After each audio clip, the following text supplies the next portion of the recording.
Hiya John, well done yesterday. Hope you found it helpful, and hopefully now going forward, at least if you start getting some of those unmentionables or even some of those sort of flighted ones that sort of shoot off to the right there, at least now you'll have a better understanding of what you as your own individual golfer needs to do to try and cure this. I think as we saw yesterday, obviously a lot of the things you were suggesting you were trying to do, try and turn more, try and get your hips to work more, try and get more on the inside, try and get more, and all these lots of things you were thinking of, as we said, half of which probably weren't benefiting you, and also it gave you a lot of thoughts in your head anyway, so it made it very difficult to sort of swing the club smoothly and fluidly when your brain sort of mangled up with all these different thoughts. So if we just look at the left-hand side one, again, setup-wise, very, very good. You always done the golf ball very, very well. I do understand why you set the golf club like so. I think in time, once you get more confident with the strike, it'll become a little bit less, as it was kind of getting a bit more toward there. Again, I'm not a fan of it, but I kind of understand why you do it, and I think going forward, it won't be something you'll need to do, but in the next 2 to 3 weeks, maybe a month or so, we may just sort of keep it there just to kind of give you some confidence to get this move back and start striking the ball better. So if we look at the left-hand side position here now, again, setup-wise, very, very good. There was a tendency to come a little bit back on the inside. I say, not a problem, but you kind of felt you were going back too far outside. So it's interesting when you look at your swing, if you thought you were doing one thing and actually on the other thing, you're going to be changing the wrong thing, which is going to cause even more issues. Okay, so back to what I say, for the most part, wasn't too bad. There was a little bit kind of a lean going forward there, but the main issue now, when you try to let your hands come down, you can see here now, club shaft is a little bit upright. Again, not a problem. But from here now, what you're going to try and feel is the hands kind of falling down here.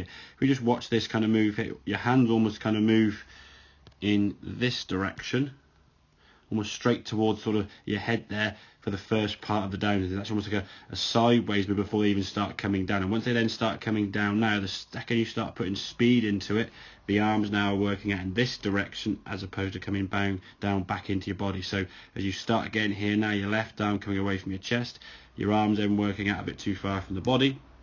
And if we look at this position here now, just in terms of the distance your club is away from your lower half there, weight now kind of tipping onto the toes. As we come back in the golf ball, we can see the strike you're going to get kind of off the hosel there, a club twisting an awful lot there because of it, and the ball then sort of flighted off to the right there, so just for impact, getting very close to that hosel. Now, the feeling we kind of gave you as you came back down was literally almost like a drop from the arm. So rather than having this kind of lateral move this way, the arms just start coming down sort of like your chest line there. So you see the arms kind of a little bit of a tip there, but the arms now are coming down here.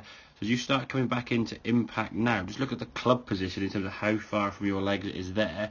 If we go back to where you were with this one, okay, and just look at those two positions, you can see on the right hand side a much more into the body swing. Your arms now are kind of underneath and hanging under your shoulder. The club's in a much better position. So from there, basically, once you get into that position, we just unwind the hips, lower half's going to just swish through.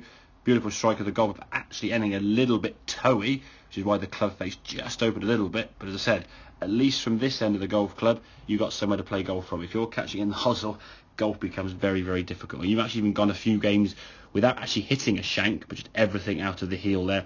And again, because you're a good golfer, you could play probably 2, 3, 4 multiple games of golf, hitting everything from sort of sweet spot to heel and not really knowing you're doing anything wrong.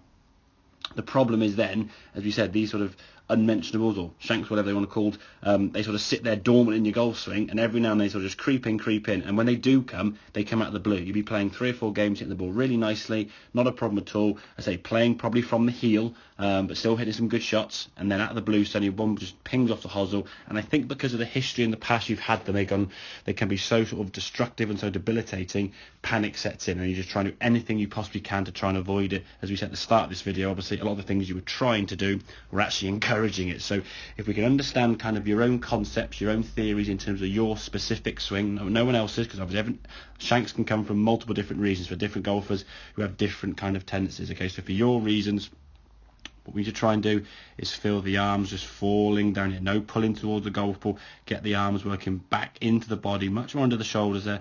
And once you kind of get to there, John, just let it go and rip the ball to target. There's no real thought then to the golf ball. You're just swinging the club from a sort of pre-impact position through to your follow-through. I say the big transition is going to be the big key. Get the arms working rather than going out to the golf ball here and the club getting a bit steep and stuck and just having to try and save it.